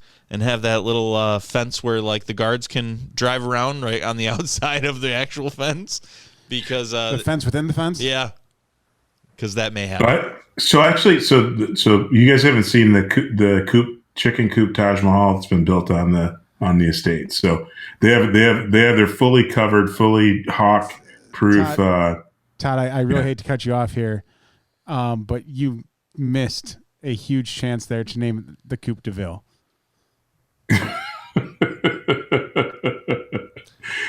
I wouldn't say you missed it. Todd. Yes, you did. Yeah, Mary's got designs on a different name for the coop, but no, we have that covered. Plus, actually, we have hawks and owls and everything, and all manner of other birds of prey around my house quite a bit. But I have found the perfect deterrent, which is also fun for me. Hawks and owls and other birds of prey do not like my drone. And I can chase them and actually fly as fast or faster than many of them. So some pretty bitchin' videos out there of birds like that catching drones like yours. That would suck so bad. Wouldn't it? But honestly, cool though. Wouldn't it? Would be a sweet video if you could recover it. Wouldn't it be the Coupe de Dille? Coupe de Dille. Wouldn't that be better? I see that one stuck with you. He was just waiting for. He's like, pretty soon I'm gonna get. I'm patient. I'm a patient man. I'm just saying. Yeah, this is my first foray into chickens, and it's been a pretty interesting ride. But so Todd, so you're deterrent for the hawks. So you have to just buy fleets of drones and just be out there 24/7. No. The chicken coop has its own attached run that they can go into that is hawk proof. Yeah. And I figure when I let them out to free range in the rest of the garden area, which is fenced and has an electric thing, I can actually just fly the drone at about 30 feet and have it hovering. The hawks do not like that drone. It makes enough noise. I bet the and it's as big as they are. Well, so Todd, a little pro tip. You may, I'm assuming if it's a Coupe de Ville of coops. Okay, that's enough with coop. No. I'm not being punny. I'm saying that it has like the brooding boxes inside, right? Yes. Yep. Okay. So you can actually buy fake eggs. I know. I already ordered them. Oh, cool. Yeah, and it encourages them to brood or to lay the eggs where you want them to. Yep, exactly. Because they'll lay them on the floor otherwise. Yep. I read the book. Oh, I'm a dork, dude. Dude, I've read more chicken books and watched more chicken videos in the last while. Okay. And I've been terrified that I'm going to lose one. I mean, you're gonna lose one. I was gonna say that's inevitable, but yeah. Why am I gonna lose one? What book was that, Todd? Because they're little chicks, and you let your dog stick his face in their cage. You're gonna lose one. No, I'm not. Yeah, you are. I'm not. What was the book that you read? There's all manner of chicken books, man. I got actually Chicken Magazine. How do Chicken for Dummies? Chicken Magazine. So let me back. Chicken Eggs for the Soul? Hang on. No, hang on. Hanging on an audio podcast is what we really want to do. Yep. This is called Chickens 101. Chickens 101. It's, if you're watching at home, it's on the video. I've been doing my research. I know about chickens. I know about chickens. There was a legit magazine held up to the camera that said Chickens 101. So Todd, about Yes, how sir. old did you hatch them or did you buy them? I didn't hatch them, so in 2 weeks I have another 7 showing up. That's a different story, but I did not hatch them. They were 1 and 2 weeks old when I got them 2 weeks ago. I'm sorry, you broke up right there. What's that? They were 1 and 2 week olds when I got them 2 weeks ago. Now, are And I they have specific a breeder new. of chicken, or are they actual are they guineas? Like, No, I have 2 Easter eggers, oh, nice. two lavender Orpingtons, which laid really dark brown eggs, Yep. and 2 blue copper marins. I'm not familiar with those, but the Easter one is. eggers. No, actually, Jen and Al posted today on Facebook like a whole basket of what looked like dyed Easter eggs in different colors, and they were from Easter egging chickens that lay different color, like lavender, yellow, pink, like all different color eggs. So, All different colors, yeah. And I have in 2 weeks I'll receive 2 black giants, which are Jersey Giant chickens, 2 barred rock chickens, and 2 blue Andalusians. ooh, And then the funny thing is I didn't. an Go Andalusian ahead. blue. That's good. That's nice. And the funny thing is, I forgot this. So I signed up for all the vaccinations and all this other stuff. And since I bought all the bells and whistles on these chicks, these guys will show up 2 days old when I get these. But the funny thing is, I get and 1 free mystery chick. That's always And the fun. scary bit is unsexed. I don't eat any roosters. That's been the thing is because we're not using them we're not growing them for meat. We're growing them just for eggs. Yeah. And I'm going to get a so the funny thing is, and with my young ones, I'm like, there's a chance that some of these are roosters too. So I'll probably have like 15 roosters lying around here. Yeah, you might, because That's when you lose 1 or 2. I got a bunch of eggs from a farm and I hatched them, and I found out very soon that most of them are roosters. 60-40, baby. Yep. That's good that we caught up on That's Farming news. our chickening. That's excellent. Conagra. Todd, Todd Dillon. Smooth my balls. Gentleman's agreement. Oh, it's the MF and gentleman's agreement. Oh, done. Sorry, we had to move on, fellas, Yeah, I love it. from the chicken talk. Yeah. I feel like I always start with Todd, although other people feel like Todd never goes first, but I feel like I call on you first every time. I'm happy to do it. Cory. Dude. I just said. All right, Cory, you had to watch a Queen's Gambit. I don't know who assigned that to you. From Krabby. Okay. So the Queen's Gambit on Netflix. I'm going to give a very, very quick synopsis here. Orphan learns how to play chess. She gets her period, and then she plays more chess. Wow. A critically acclaimed series, and dude says it sucks ass. My final thoughts on the movie or the series: if you like chess, definitely watch it. I watched about 3 episodes of that, and I'm like, okay, I can't see where this is going to go any further. So I got 4 in, and I was struggling. Starts off insanely slow. Picks up a little bit, and then today here after giving the review, done with it. yeah, I feel the same way. Okay. Wow. How I many haven't episodes watched did you it. get in? 4. You watch 4? Yeah. Are they hour-long episodes? No. I watched 4 episodes. Yeah, aren't they hour-long episodes? No, are they? I can't remember. It's been a I while. thought they were. Oh, then I watched way too much. You did. Yeah. You didn't have to watch it. You have a habit of doing that. I do, but I like to be. You watch giving it a way good more than you go. have to, and you come back saying it was the absolute worst.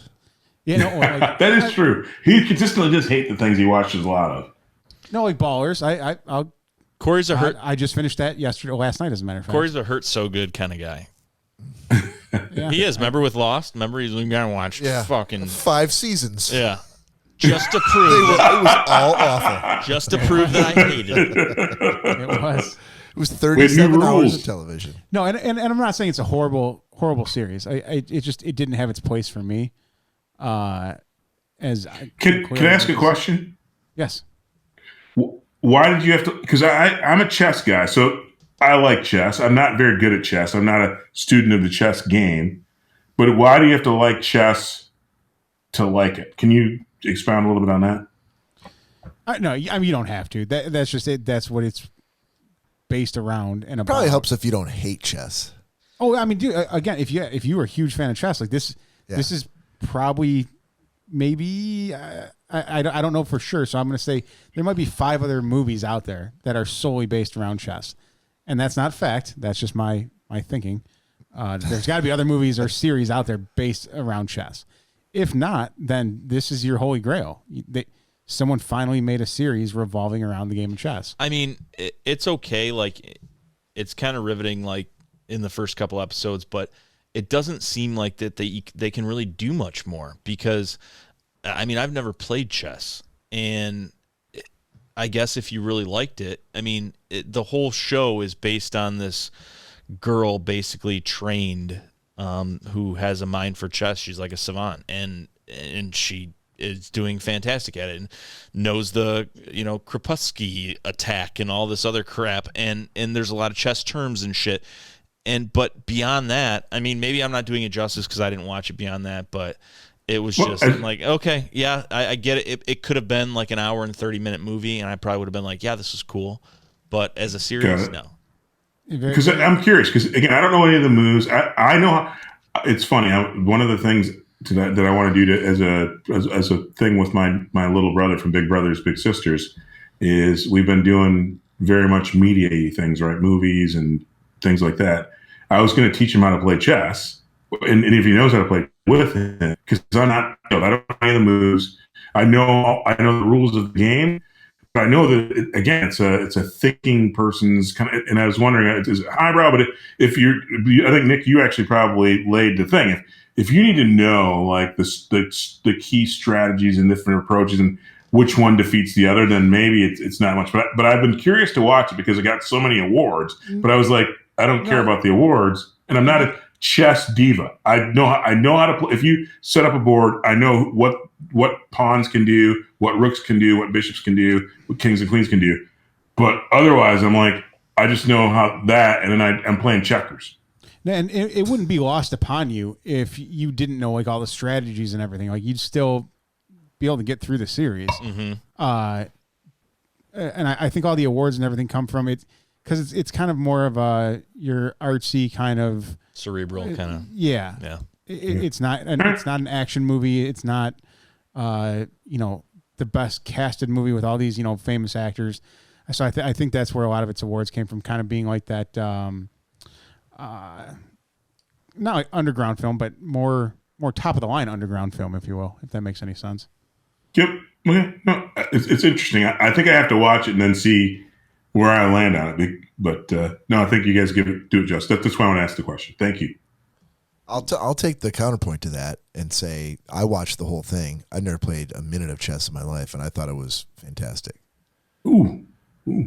Because I thought the genius of what they did was that on the one hand, I didn't have to know anything about chess to understand what was going on, the interplay between the players, and the fact that they were using a strategy and how they were going to. I didn't have to know anything about chess to get the gist of what was going on, but at the same time, people who are like hardcore chess players were saying that it was great because all of those moves were absolutely spot on. Like there was, I don't doubt that, real shit. But a lot of times they take some shortcuts or the editing isn't good. Like it's not like doing a football movie where you just have to make sure you go 4 downs, 4 quarters. Easy, big fella. Right, but you're also chess. There's a lot of strategy, and it takes a long time to get from to explain why you're going in the direction you're going to win the game. Yeah, but it takes less to do that with 2 people sitting in front of a chessboard than actually a whole group of people replaying a football scene. But everybody understands football. Most people do anyway. Most Americans. And even still, they don't really understand it. They're just rooting for Tom Brady. But it's much easier to sit down around a chessboard and explain that on film than, I said, to have a whole group of people reenact a football scene. So I kind of see what you're saying, but I'm gonna watch it. That's you guys. cool. I'm gonna watch it. You guys have given me enough to say I gotta at least look at it. Yeah, that's all you can do. And it would only make sense because most of the people in the room that are talking right now don't like it. So Todd's probably going to give it an A. So when you give something that you really like to Todd, it's probably going to be a solid C-. All right, Todd, you are up next. Yes, sir. You had to watch Unbanned? I did, and I'm surprised I never heard of it. Documentary from Cory. And Cory, I want to be a hard grader on you, but I got to give you a solid A. Oh, thank you, sir. Wow. And I'll tell you why.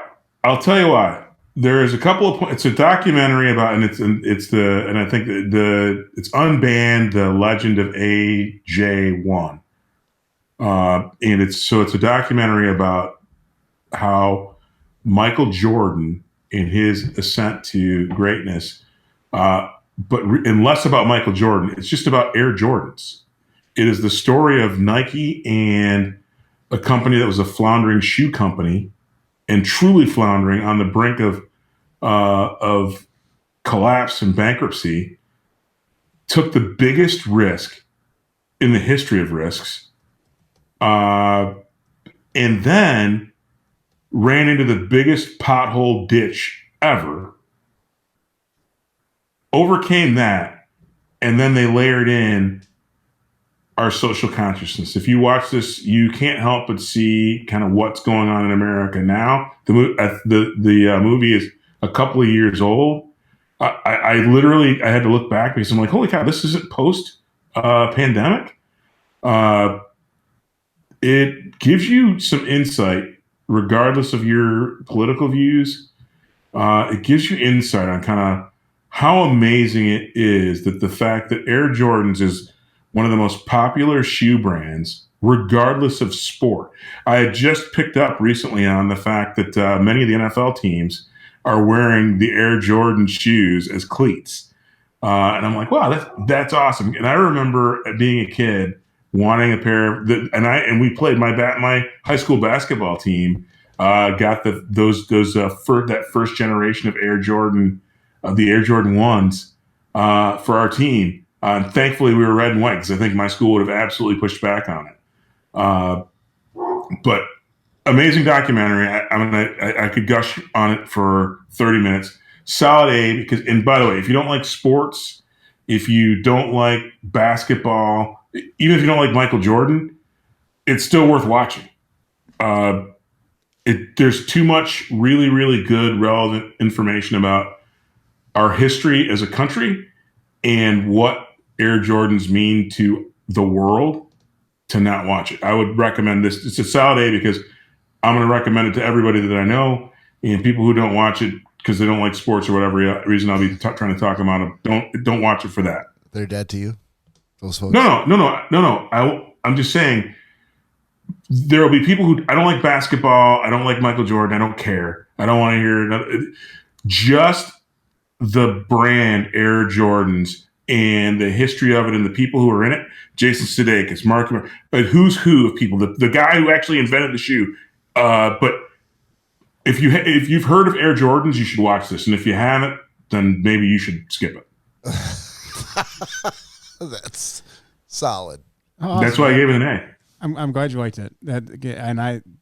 You were that I picked that out for. That was very specific for you. So thank you. I don't know that because again I'd never heard of it, so I never would have picked it up. And by the way, and I searched it before I got to Hulu. I was searching Netflix and Prime, and I'm like, what the hell?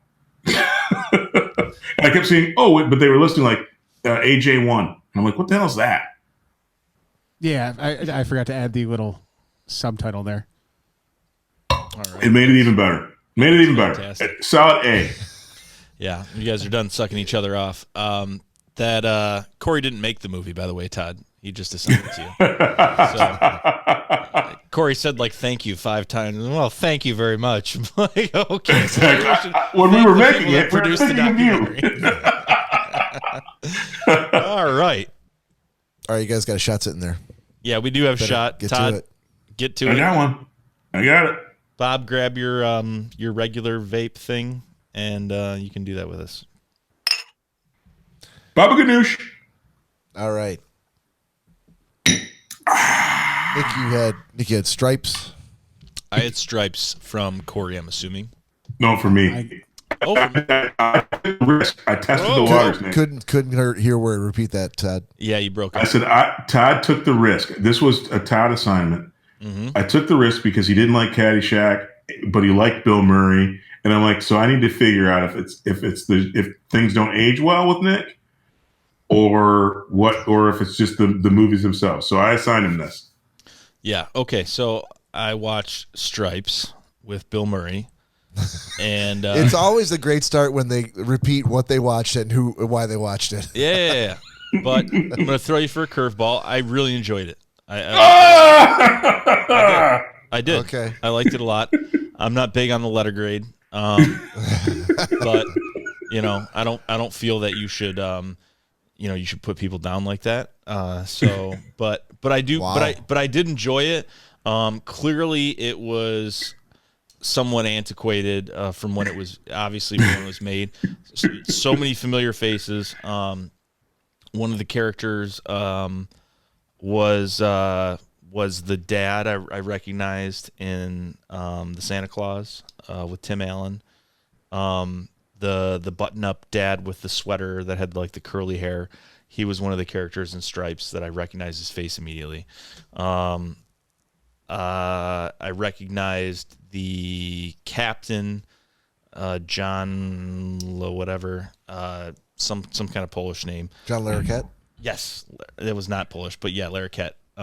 At first, for whatever reason, when I see him in old movies, I always think of Dan Aykroyd. Like his face reminds me of that. Okay. But I knew it wasn't, so I looked it up. If a movie is making me like look up actors, like it's typically good. Okay. The other guy, one of the other characters, was he, which would make sense, but was he also in Ghostbusters? There's a bunch of dudes. This is a who's who. Harold Ramis. Was the guy John Candy?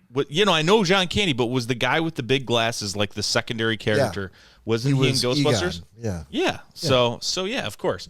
And it makes sense because the buddy movies of our time, they kind of like the Adam Sandler and all those guys that are in the same movies together. They all typically, David Spade and things like that. And then now, the guys that are all in old school, like do a lot of movies together. So I guess it would make sense back then that the same thing happened. I think Harold Ramis wrote or co-wrote all those movies. Did he really? Ghostbusters, Stripes, wow. Caddyshack. But yeah, I really enjoyed it. Like you would, I could see where you kind of took a risk, and I could see because it's somewhat hokey. But I do have to give credit where credit's due and pass out the positive energy to you. For one assigning it, but also to Cory because Cory opened my eyes to Bill Murray with that documentary. And had I not seen that documentary, I probably would have thought that it was pretty retarded. Like I wouldn't really want to watch it. But knowing as much as I knew about Bill Murray, I like him as a person, and I could respect him a lot more in what he did. So that's awesome. Hey, so and the other funny thing, I delighted in assigning it to you, and I'm glad that you liked it, and that actually proves that things can be timeless because I love that. But that movie is the movie that I'll remember to the day I die. Like if I'm like an Alzheimer's, don't remember anybody or anything, I know that the one thing that's impressed on my brain, that is the first movie that I saw boobies that weren't my mom's. And it was freaking fabulous when what's his name? Todd, I don't think that's how Alzheimer's works, but yeah, the coolest part the coolest part of that movie was the titty bar, the mud wrestling, the scene where his girlfriend's getting naked. You could tell like, okay, it probably wasn't a bunch of women that directed this movie. But who was it? I can't remember if it was John Larroquette or who it was. But when he was looking with his spyglass into the women's shop, it was John Larroquette, the cast. That was the first booby that I'd ever seen, and I was like, No, oh, that's Lord. that's not true because earlier in the movie, his girlfriend broke up with him, and she was topless. She was naked and topless. Those were the first movie. But you can't go. All the plants are going to die. But yeah, so that you touched on that. Yeah.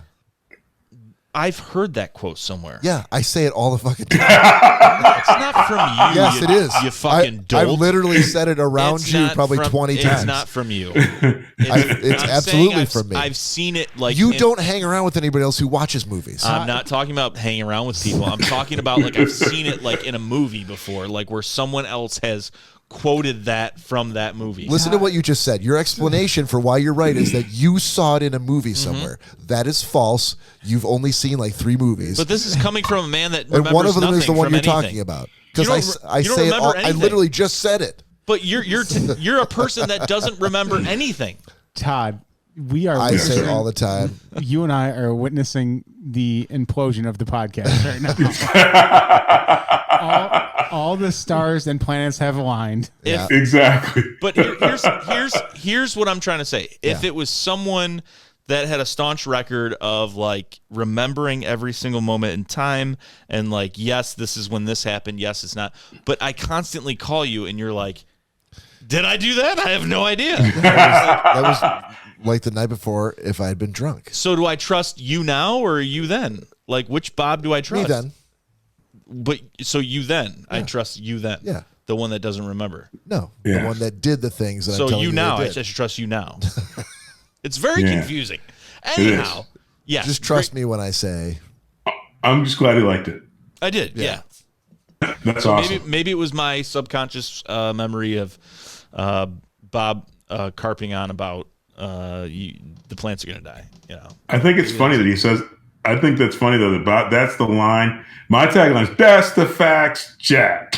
and every now and again, I like somebody will say something like, "That's the facts, Jack."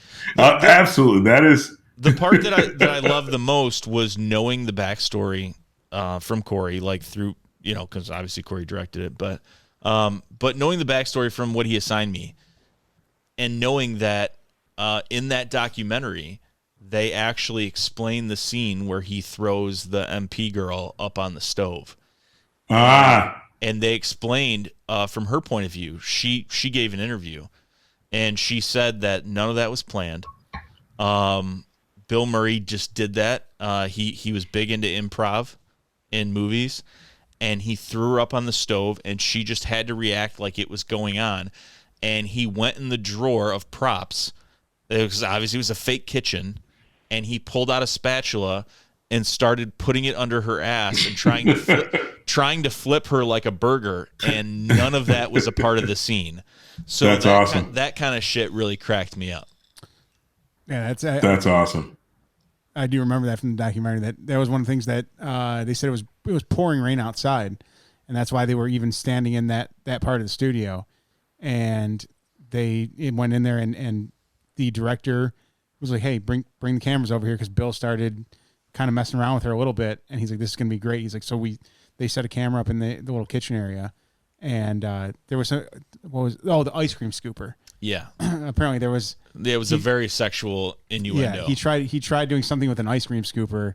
It was off camera. Yeah, and the guy that was doing the documentary asking about it, she was like, "Yeah, I can't even say what he was doing with that." Yeah, because it was off camera, and she was reacting like as an actor or an actress, and he's like, "What do you think I'm going to do with this?"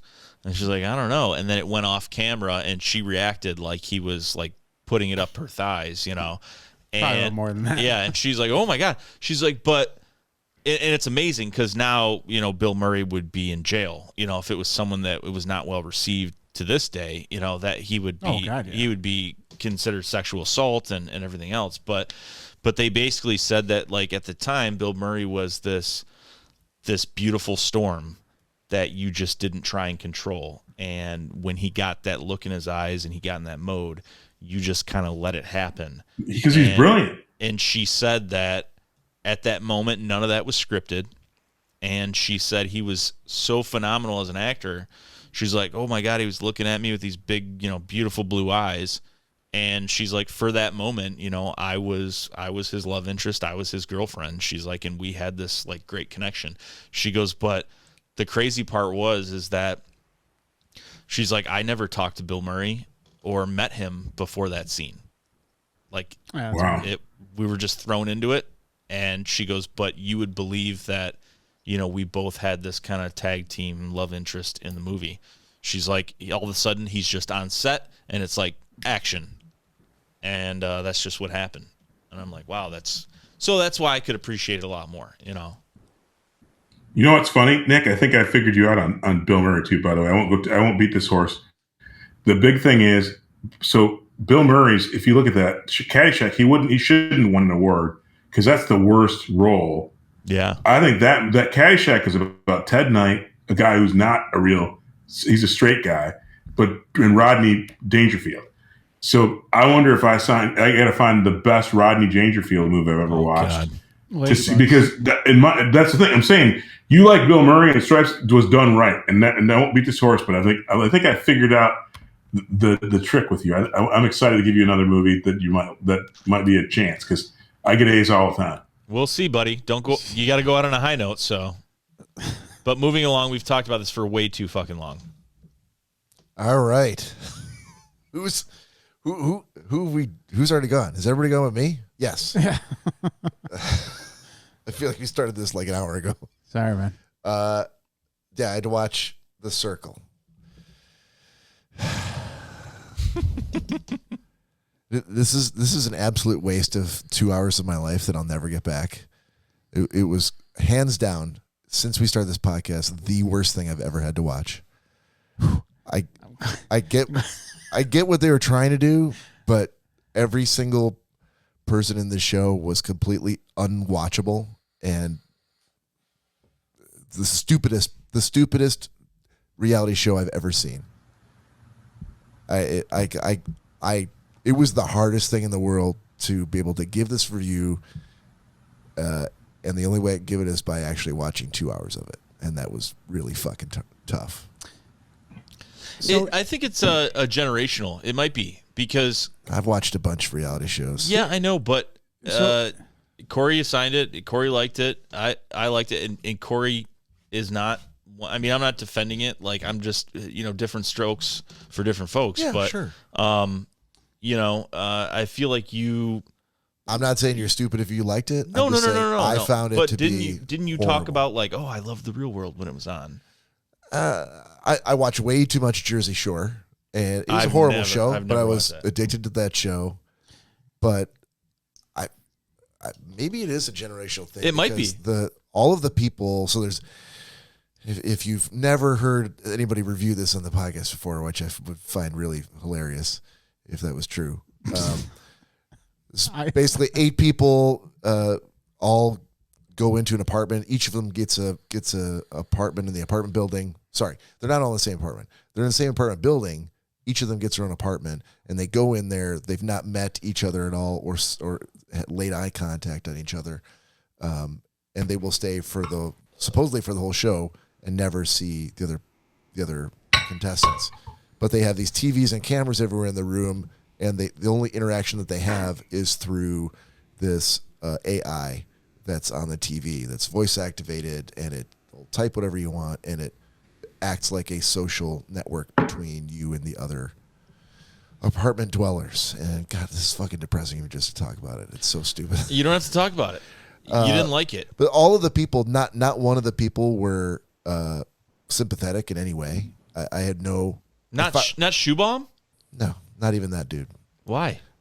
None of them were... There were no redeeming qualities, nothing that made me root for them. I'm like, I had no interest in what happened to these people. And the whole point of the show is how do they navigate the game and do the different challenges and come out on top and make the best use of social media, and I didn't care whether any of them ever did. Now, here's my only retort to all of everything that was just said. Uh-huh. You said it was generational. Retort. Oh, he said it was generational. Yeah, I feel like said it might maybe be. You're right. I don't know. I said maybe it might be. Yeah. But as we were just talking about on the break, who really she watches, enjoyed it? I think she watches anything. I'm just saying. I don't know if that's the best, I mean, I wouldn't set the standard off of it. No, but But given the conversation we had, I mean. But it's all good because it's great for me because I mean one, you get to the bottom of the barrel, you don't have much to give, and it's but I will say this, it definitely gives me a wider spectrum or a more specific, let's say, spectrum of what he likes and what he doesn't, and that's what this is all about. Well, and I think that's the really cool part too that I was going to follow up with the generational thing was that you have one person that that was so obsessed with it after watching it here for a couple episodes. Yeah, went episode, home and watched the rest of the season. Sure. And then you have someone in the same age group, same demographic, basically except for male and female. Yeah. And he did not like it. Couldn't stand it. Yeah. So. And I can't explain it because what's the difference between this and Jersey Shore? All the people in Jersey Shore were just as unlikable. They're fucking idiots. But for whatever reason, it was a train wreck show that I was like, yeah, I got to see what these idiots are up to next. But I never thought that about this show. I just never did. I'm like, I don't give a shit what they didn't do watch. that. Yeah. No, but I'm like, I can't come on and give a review where I'm shitting all over it if I quit and I don't watch what I'm supposed to watch. I felt very much so that it was a guilty pleasure. It was something like I'm like, why am I watching the 5th episode of this? But something in your brain was like, nope, got to keep going. Yeah. And my brain was like, nope, got to stop. That's like love after lockup for me. I won't ever assign it to anybody because I know that it shouldn't be watched, but it's a guilty pleasure. All right, new assignments. Yeah, new assignments. So the algorithm says that I got Nick, Cory's got me, Todd's got Cory, and Nick has Todd. Okay. Anyone want to go first? Yes, I'll go first. All right, here we go. I never do. So, Todd, I'm going to assign you. First and foremost, I'm hoping that you haven't seen it. I feel like he'll tell you. Sweet Tooth. Never heard of it. It's on Netflix. Just came out. Okay. I highly recommend. It's not a show that you need to watch sober. Just came out? Okay. I thought it just came. To me, it just came out. When did it come out? Like a year and a half ago. Did it really? Yeah. Well, I mean, that's not, as far as I'm concerned, that's not, dude, you're sending me shows from the 70s. So, I mean, that's not that long ago. So, Cory, did you watch it? Yeah. What were your thoughts, real quick, just without telling anything about the show? With Todd, it's going to be rough. I mean, with you just stop talking. Let's let him. Yeah. I'm going for a different angle with Todd. What's it name again in network? Sweet Tooth, and it's Sweet on Tooth. Netflix. Netflix, okay. Sweet Tooth, Netflix. Got it. Yeah, and you have to have a pretty active imagination. If you don't, you're probably not going to like it. Yeah, I got one of those. I wouldn't even say that. Just let him. That's all I'm saying. All I'm saying. All right, Todd, you got Cory. I know, and I'm thinking. I'm thinking. You need some time? You need some time? I do. All right, Cory, you got me. Bob. Cory. So I was trying to do too many things at once there. For you, there was something I did have lined up actually, and I just need to find it here. That's all right. I feel like we're down to like. It's not that I can't think of anything. It's that I have no. a That's list of I literally shit had, for Nick that is so long. I'm like, what do I give him? Which of these gems? got you, buddy. Okay. Have you seen Searching for Sugar Man? Yes. Fuck. All that for nothing. All right. Well, so go back to the drawing board. Let me go back to my list, and I'll take Yes, it. I'll go take ahead, a turn. sorry. All right, Nick. I'm gonna. So I was gonna give you one, but then I realized that there was a much better one. Okay. You got Rushmore. Okay. Documentary. No, it's a movie. All right. Who's been to Mount Rushmore? I would love to go to Mount Rushmore. That wasn't the question. Well, the only one you've been. I feel like you really want to go back, and I want you to take them with you. Yeah, sure. Okay, great. It was great. Hey, Cory, I'm going to Mount Rushmore. So I hear. Woo! Good for you, buddy. Oh, thanks, man. You did it. Look at you going to Mount Rushmore. I'm glad you picked up. Yeah. All right, Bob, you have Too Funny to Fail. Is it a documentary? God, I hope it fails. I think I've seen it. I hope it fails. I think I've seen it. What's it about? It's about something that's so funny. Failing is not an option. Hold on. Todd, seriously, have a gummy or drink heavily when you watch that show. Yeah. Yes, I have seen this. God damn it, Bob. This never happens.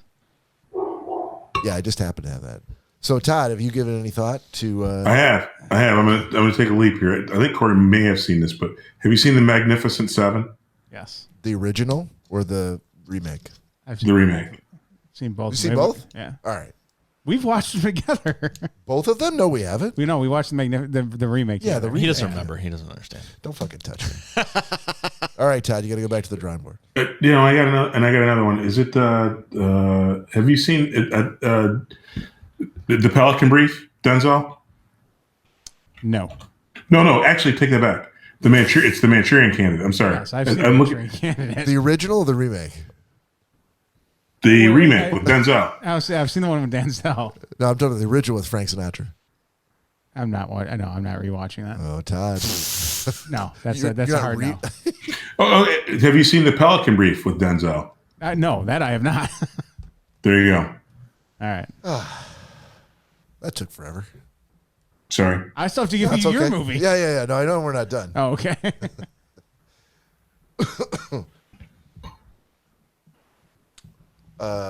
Jesus Christ, where did I type Rushmore? I literally just typed in Rushmore now.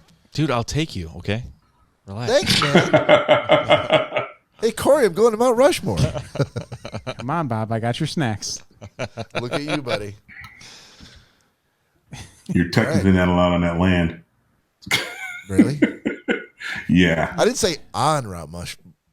Whoa, hold on. Mount Rushmore. And that's without I meant drinking, ladies and gentlemen. around Mount Rushmore. All right. I'm ready, I would Cory. love to go to Mount Mushmore. See, if I picked it as the title for the episode now, he's going to claim that it's, because you said it. No, I think that'd be good. Oh, you're going to change your tune this time? Mount Mushmore. All right. See, the more he says it and then he laughs after, I- it sticks in your head. So when you hear it again, you're like, oh, that's going to be the title. It's going to be like No. Mount Mushmouth. I figured out his algorithm. My algorithm? No, his. That's what I do. How to, I plant the seed. Yes. How to get Bob to. It's a No, 'cause suggestive way. Wouldn't you think he'd plant seeds all the time then? Because I don't. Every episode is not titled after something. Nick said. No. most of them are not what I say. No, but then when it is something and It's never what I say. Like, oh, that could be a title. Oh, that's Then- not true. Then it's Like played on. the one episode I specifically remember was about Bob. It was Secret Baby. Yeah. When Bob had a secret baby. But that was something I said. Right. Yeah. So funny. Anyway. If you've seen this, I completely give up. You have the final member on Hulu. All right. Let's just assume I haven't seen it. I know, dude. There's no way you have. And I say, as a matter of fact, I'll Yeah. go this far. Yeah. If you pull up the title screen whenever, Yeah. and you're like, I've seen it, I'm done with the Schnozzcast. You're gonna. Why don't you just don't leave the podcast. Just pay my Hulu bill for the month. Cory, have you seen I'll Dance? do both. Cory, I'll have you, leave the Schnozzcast and pay your Hulu. Cory, have you seen Dance Revolution? The video game? No, Oh, the it's Dance. the series. Jigga jigga jigga dance. Oh no, that's so you think you can dance. Oh yeah. Oh, that didn't work out so well. No, it worked out great because Cory knows. I do. I do. All right. I think we're all good. Everybody knows what they got. What they Yep. came for? Pick of the week. And Todd, it's in. Do we even have time for the pick of the week? Real quick. We don't have to explain it. Just what our pick of the week is very quickly. All right. Fair enough. Cory, artwork. Pronto. Got it. Pick of the week. What do I got here? Have I done MeUndies yet? Yes. Fuck. And you've also asked about it like several times. Fuck. Yeah, you're not very good. I'll go first. Damn it. So think of something. I got something. Oh, go ahead. All right. So there's a website out there called mynoise.net. I don't know why, but in the last year or so, I've fallen back on white noise type stuff, like rain sounds. I know specifically after Rantawas, I was looking for an app that would give me like a combination of rain and fire sounds together, like I was in the beach. Yeah. So mynoise.net is a site that tries to do some of that, but it actually does a pretty good job of, so you get to pick different categories of if you want to focus in a noisy environment, if you want to sleep, if you want to calm down, then you can pick up a couple of different choices. And I think that there's some pay options or stuff you could subscribe to, but it does a good job with. What is happening? It's rain on my tent on mynoise.com. Oh, that's wonderful. I'm glad it wasn't me. He was looking like, are you that stupid? Out this website. Oh my God. So anyway, if you need white noise to sleep, if you're interested in some of those sleep sounds, mynoise.net, give it a shot. That's pretty cool. It sounds awesome. I like it. So mine's going to be really quick. I've had this for about 5 months, and I never tried it. I got this at some place up in Lansing. Upper Hand Brewing Company from the UP. Laughing Fish is the name of the beer. The only reason I picked it is we have property up in Laughing Whitefish Point up on Lake Superior. This is right from that area. But it's a refreshing summer ale, and it's actually got the latitude and longitude on the top of the can, which is pretty cool. UP specific, Michigan specific beer. Upper Hand Brewing Company, Laughing Fish beer is mine. That's what I'm drinking tonight. Excellent, sir. Cory, you got one? I do. Mystic Not Work. Sorry, what? Mystic Not Work. They make sausages? Not Knockwurst. Oh. Not Work. They're a company that does a lot of different nautical themed bracelets, different home decor, things of that nature. That everything's handmade. I'm gonna go on a limb. Yes. Is it KNOT? It is. Oh, Yeah. okay. I'm already- You should probably I'm already say there. that because Yeah, yeah. normally Well- the K is silent, so it sounds like you're saying not work. Mystic. That's what he did say. Yeah. You That's said what I mystic not work. Yeah. He had to give the explanation to know that was a K. I don't. You could get. I got it right away, Bob. All right. But when he said it originally, you're right. He was in the wrong. But then, as soon as he was right, I was in said the wrong. originally, but then he actually gave a description about handmade. Great point. And yeah, he actually cut to the chase. They make bracelets and whatnot, keychains. Home decor. It's beautiful. So that's actually where I got my new bracelet from, and It looks like a garter. yes, It does look like a garter. Are you getting ready? I am. That's the whole point. Okay. Can we take that off your thigh later tonight? Good luck, buddy. It's Gonna really have to grip onto it. It's going to be really far up my thigh. Get your teeth right in between. that sack Okay. and the- All right. Nope. Todd, We're done. Yes, sir. you got to pick. I do. Side I do. I have one. This is pretty easy. I'm going to jump on the Nick bandwagon, although I'm going to change it up a little bit. Rather than recommending just one, for the first time in my life, I've liked a lot of different brewing companies, but New Belgium has knocked it out of the park on everything. A lot of people know Fat Tire, their Voodoo Ranger series of IPAs and not IPAs, the Atomic Pumpkin. They're kicking ass and taking names. Go and buy whatever is New Belgium Brewing is making right now, because they're kicking ass and taking names. Todd, Krabby, I've had the Atomic Pumpkin before, and I'm relatively certain that's the one he had last week. No, it wasn't. It wasn't? It wasn't. What was it? I can't, if we go back to the tape, it you guys said the name on the air, and it wasn't that, though, unfortunately, because I wish I could claim it. Nick just stormed off to go find a can of it. He's right. Oh no, I'm typically not. we don't hear that too often.